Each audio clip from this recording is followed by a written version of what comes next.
Hey guys, today I'm gonna talk to you about my little electric kart that I made out of parts that I had lying around the house and out of lumber, as you can see. So what I'm gonna do is I'm gonna give you a rundown on how this thing works. So starting from the front, as you can see, I use like an LED puck light for like the kitchen counter lighting. It's a Lightline brand. I used it to make the headlight. It's one headlight. It's kind of awkward, but I had only one, so I might as well use one. Then you got the whole steering setup, as you can see. You got the gas pedal here. It's a Hall effect throttle that controls the DC drive, which is located in that junction box. You got the control panel over here with the colorful buttons. I'll get to that after. And you got the steering column, as you can see, with the steering wheel, which is from like a roll of 14 too. Like it's just from a spool. I just chopped it off and I mounted it onto this cogwheel or something from like a V-belt.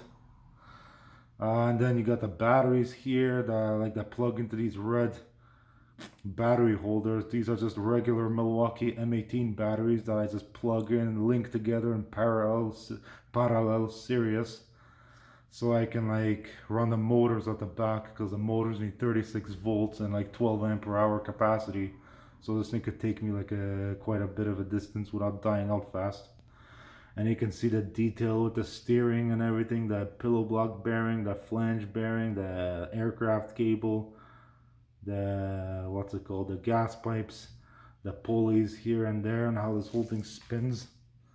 Oh, and this horizontal pipe here is just like a footrest. Yeah, that's about it. And it's also like maybe there's like a blockage.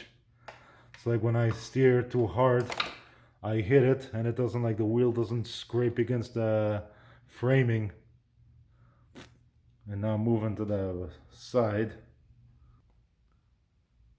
we got the seat. That's just a foam cushion seat I just super glued onto like a sheet of plywood, and some springs underneath that give me like the shocks, you can say.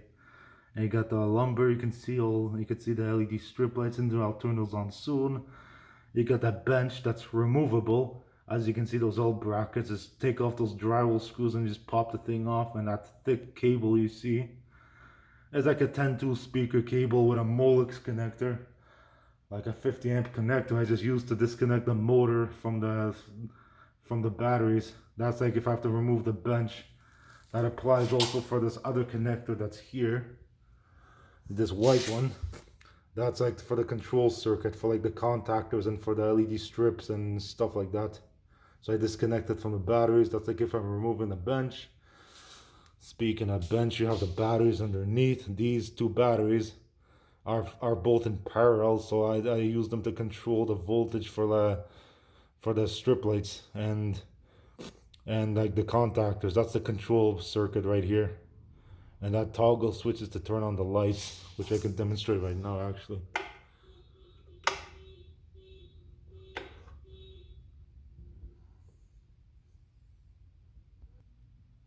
Now moving to the back, you can see like the four wheels underneath. It's a four-wheel drive kind of thing, you can say it. It's got four individual motors. Each motor has its own wheel. And then you got the right side, you got a piece of BX cable, which I used just to feed wires through it, 22 gauge wires for the LED strip light, same in the front. And now I'm just gonna flip it on its back and you'll see what's underneath. Hey, so you can see the steering, how it's like, it gives you like a nice gear reduction thanks to its pulley. And it spins nice and smooth. Obviously you can see the wheels are really worn because these are hand truck wheels, and they get warm and they start to heat up a little bit due to the weight. Yeah, and that's all just braced on and everything. This is the regular 2x6, that's enough. And underneath, I don't know if any of you kids, or I guess not kids anymore, recognize where these are from. These are those old Razor E100 scooters that used to like be popular back in 2005 or 2000 something, I don't know. These guys, I utilize them. They're 24 volt motors. I'm running them on 36 volts.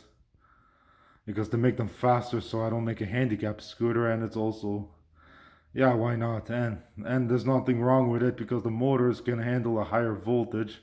There's more wear on the brushes. It's just the belts they wear out faster because they spin faster than unusual. As you can see, these are belt driven. One of them, however, is chain driven. Yeah. Now I put it on its feet and I turn the lights on. As you can see how this thing glows. It's pretty neat. Why not? I take it at night so no one really sees me. I guess that's not really an answer. As you can see, the back is pretty bright. They're just running lights. They glow. There's no brake lights or anything. So what I'm gonna do now is I'm gonna explain how the controls work. But first I'm gonna take the bench off.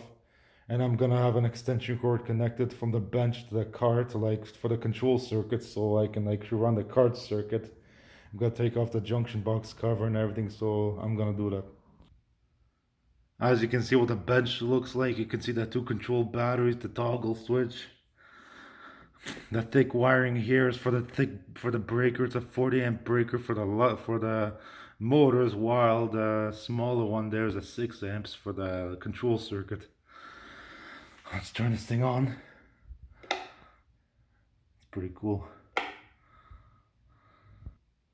As you can see, the bench would be also pretty useful if I want to go somewhere camping. I can take this with me and make like some kind of like a disco chair or something. It's gonna make them flash. And now you can see the cable attached that's electrifying the go-kart or the clown car, that's what I call it. So I can run the control circuit and everything. I'm gonna take the cover off. Now I can I have power here, so I have 12 volts, 24 volts, and 18 volts.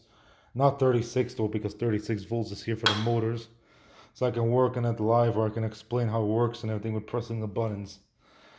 So as you can see here, these two cylindrical shapes, these are the contactors. One is coming from the battery to the controller, while the other one is coming from the controller to the motors. And the reason these are there, so like they're like a emergency stop kind of thing. And these guys both are paralleled together like the coils to this relay here. That's a latching relay, as you can see. That like you need this on to actually get juice going to the motors. But anyway, these are controlled off of this. That's so basically to press the gas pedal down, you first have to press this to latch it, and then you press the gas pedal. If should say the gas pedal all of a sudden like gets stuck or something happens where you can't shut it off, you always hit the stop button and it kills it. Now moving down here, this is pretty neat. This is a contactor that I use for the electric brakes, like the magnetic brakes, which braking is used here by just simply shorting the motor's terminals. So the motors, when they're coasting, they're running as generators, they're generating voltage. This just shorts it, and it just like slows it down. So the faster you go, the more voltage you have, and the harder the slowing down will be. So this guy is controlled. See, you have to do this. You have to hold the red button and you press the blue. So like it turns on the brakes. That's like for safety, so we don't short out the controller. And this contactor here, you gotta like these contactors. They look like pole mounted transformers, kind of the miniature version, maybe for Lego houses or something. This contactor is the cruise control, controlled by this switch.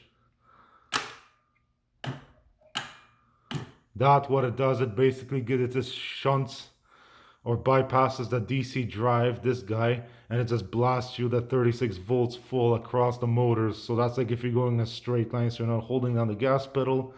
And it's also good because it reduces the load on the controller, so it doesn't like overheat from some time. And these contactors, they get hot because they're like intermittent duty. That's why I have these fans to cool them. As you can see, the fans and this luminaire disconnect to unplug it. And you got the holes here I cut out or punched out so like this thing could breathe. These are just vents. These AA batteries are for the bell in the front. I don't think I got to that yet. That's my horn, which is this guy. That is a neat little twist. Why not? That guy doesn't do anything now, but it's supposed to be like a forward reverse circuit. So I would need a double pull, double throw contactor. I didn't put that in because I didn't really need it. But I got the rail ready for it and I got the wire for it if anything, that's it. Like a double pole, double throw relay wired up as a reversing circuit for DC. And these are the DC converters. This is the diode. I have diodes wired up in parallel with the coil, so like when the coil shuts off, you know, like you electronics guys would know what I'm talking about. The coil induces voltage, a high voltage, and so I don't cook any electronics or anything, even though there's barely any in here. But it's my habit to always install the coil in parallel with the diode for a DC coil. Yeah, that's it. That's about it, I guess, with this. You can turn this off. You can turn all this off. Oh yeah, note one thing though, like if you use the cruise control, you have to start off with the gas pedal slowly and then hit this, because if you hit this and all of a sudden hit the start button, you'll just jerk off. And like that's like you blast full 36 volts across and you'll go flying or something. And this thing's got a lot of power. Well, it does for 4 motors. One motor is 100 watts, 4 motors, 400 watts. But not to mention I'm giving them like 1.5 volts, 1.5 times more voltage. So like they'll even stronger. Yeah, and a pretty neat setup. Not too shabby, I guess, for an electrician like me. It's mostly an electrical project, as you can see. It's not the nicest, but it works, and it's pretty fun. It's fun for kids too, especially if I had kids. But the bench is really neat though. If I go to like some party or something, I can really use that to bring that with me for some my cousin's grill or something like that. And I could put the cover on, and yeah, without the thing, it just looks like a cart with a steering wheel and just a box on it. I can take the steering wheel off if I have to store it or whatever somewhere. I'll take it like a quick release mechanism.